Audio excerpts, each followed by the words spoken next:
স্বরাষ্ট্রমন্ত্রী আইনের ব্যাখ্যা না দিয়ে আইনমন্ত্রী আইনের ব্যাখ্যা দিবেন। স্বরাষ্ট্রমন্ত্রীর এসবে মনোযোগ দেওয়া দরকার। স্বরাষ্ট্রমন্ত্রীর মনোযোগ দেওয়া দরকার। সারা দেশে কোথায় কোথায় সন্ত্রাসীরা রয়েছে সেই সকল সন্ত্রাসীদের তালিকা করে তাদেরকে বিচারের ব্যবস্থা করা দরকার। আমরা রক্ত জড়িয়েছি বলে আপনারা আজকে সংসদে প্রধানমন্ত্রী স্বরাষ্ট্রমন্ত্রী হয়েছেন। আমরা সংবিধান সংশোধনের জন্য এখানে আসি নাই, সংবিধান সংস্কারের জন্য আমরা এসেছি। ধন্যবাদ মাননীয় চিফ হুইপ। আপনি বলেন মাননীয় সদস্য আপনি বসুন দয়া করে, বসুন দয়া করে। জি চিফ হুইপ আপনি জি, মাননীয় জনাব আব্দুল হান্নান মাসুদ। স্পিকার, আমাদের বিরোধী দলীয় হুইপ কথা বলতে চাইছিলেন, সেই হুইপ কথা বলতে চাইছিলেন, ওনার পরে আমি কথা বলবো। বিরোধী দলের চিফ হুইপ, মাননীয় বিরোধী দলের চিফ হুইপ। মাননীয় স্পিকার, আপনাকে ধন্যবাদ জানাচ্ছি অনেক কষ্ট করে, কারণ আমি অনেকক্ষণ ধরে আপনার দৃষ্টি আকর্ষণ করছিলাম এবং আমরা আশা করি যে আপনি যখন ফ্লোর দিবেন সেখানে কোনো বৈষম্য করবেন না। আজকে মাননীয় বিরোধী দলীয় নেতা উনি মুলতবি প্রস্তাব পেশ করেছেন, সেই অনুযায়ী আপনার রুলিংও হয়েছে, কিন্তু সে বিষয়ে আইনমন্ত্রী, মাননীয় আইনমন্ত্রী এবং মাননীয় স্বরাষ্ট্রমন্ত্রী তারা কিন্তু তাদের বক্তব্য ব্যাখ্যা রেখেছেন সংক্ষিপ্ত সময়ে হলেও। তো সেই ব্যক্তিতে কিন্তু আমাদেরও কথা বলা থাকে, সেই সুযোগগুলো কিন্তু আমাদেরকেও দেওয়া উচিত মাননীয় স্পিকার। তো সে বিষয়ে আমি দুইটা কথা বলতে চাই। এখানে আমাদের কারোরই ভুলে যাওয়ার কথা না যে দুইটা নির্বাচনের মাধ্যমে আমরা আজকের এই জায়গায় এসেছি, একটি গণভোট এবং একটি জাতীয় সংসদ নির্বাচন। এবং এই গণভোটের ভিত্তি হচ্ছে যেই আদেশ, জুলাই সনদ বাস্তবায়ন আদেশ,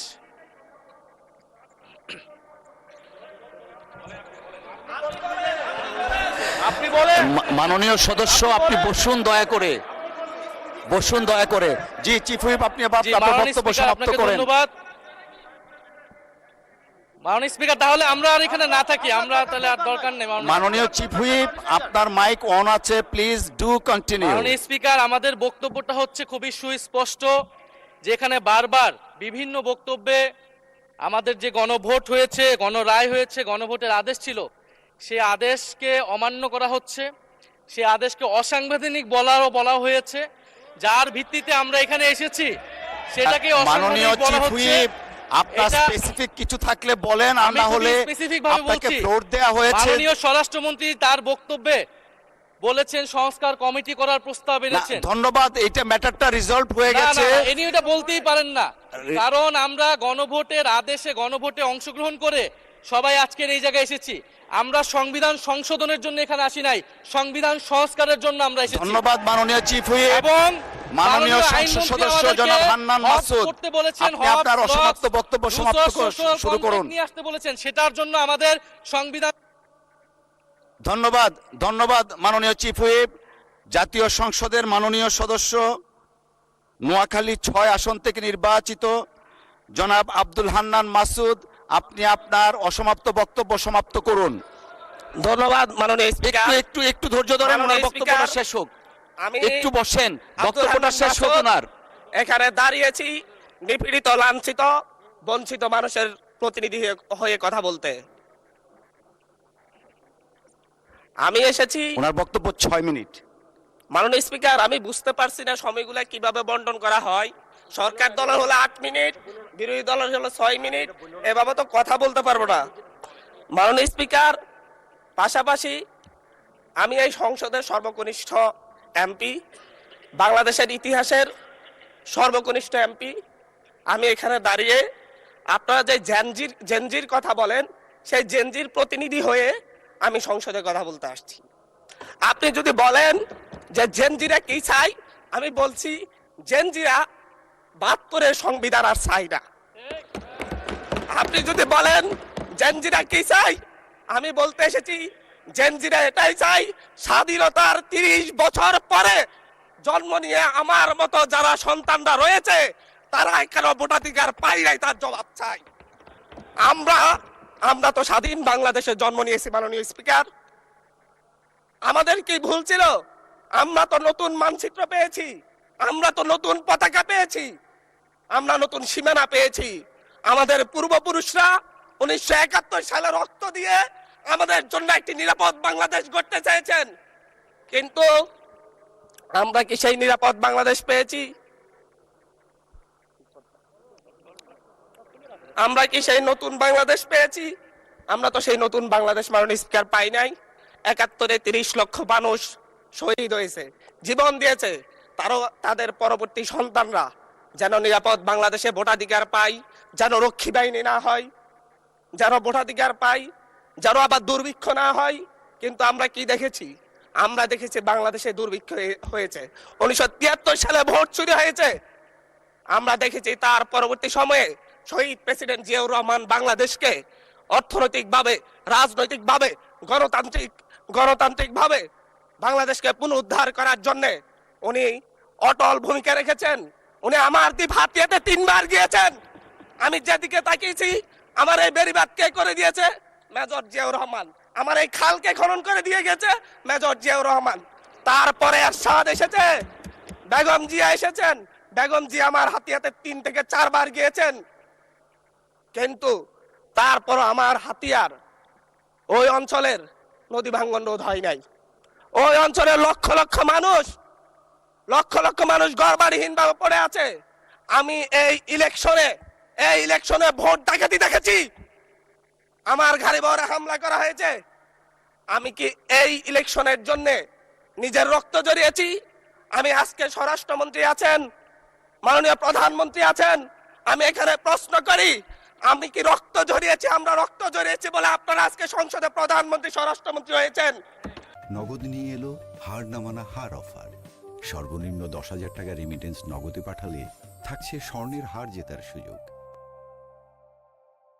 রক্ত ঝরার পরে, রক্ত ঝরিয়ে গুলিবিদ্ধ হয়ে 3 দিনের মাথায় গুলিবিদ্ধ হয়ে, দয়া করে 3 থামুন। দিনের মাথায় মাননীয় সংসদ যখন সদস্য, আপনার 144 বক্তব্য ধারা অব্যাহত জারি ছিল, রাখুন।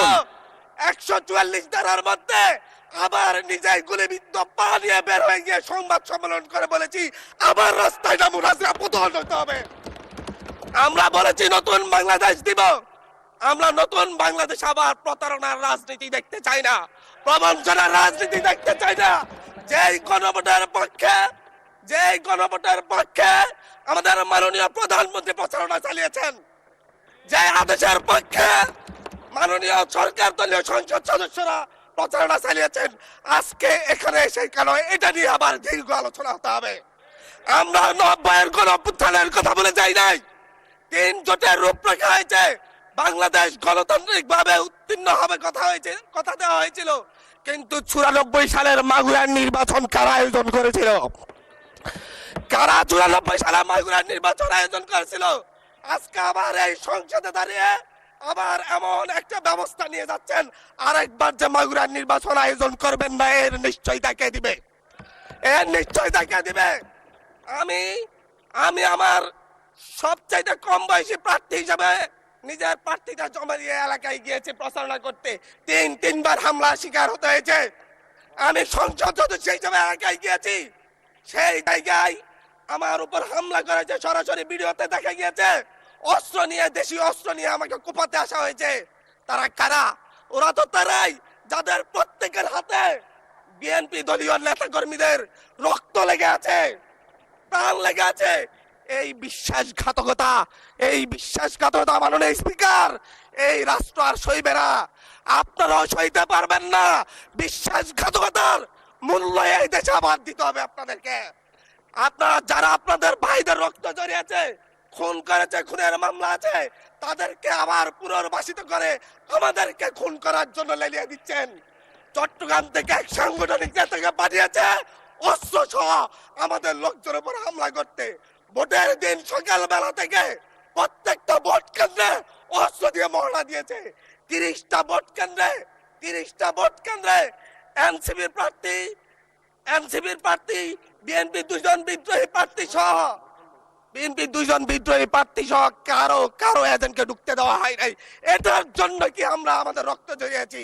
মাননীয় স্পিকার, ইলেকশনের একদিন পরে আমাকে আর 1 মিনিট বাড়িয়ে দিবেন মাননীয় স্পিকার, 1টা মিনিট।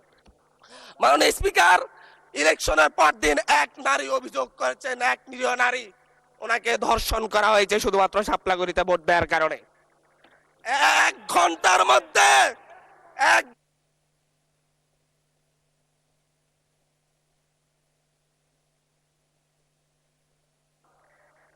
ধন্যবাদ মাননীয় সংসদ।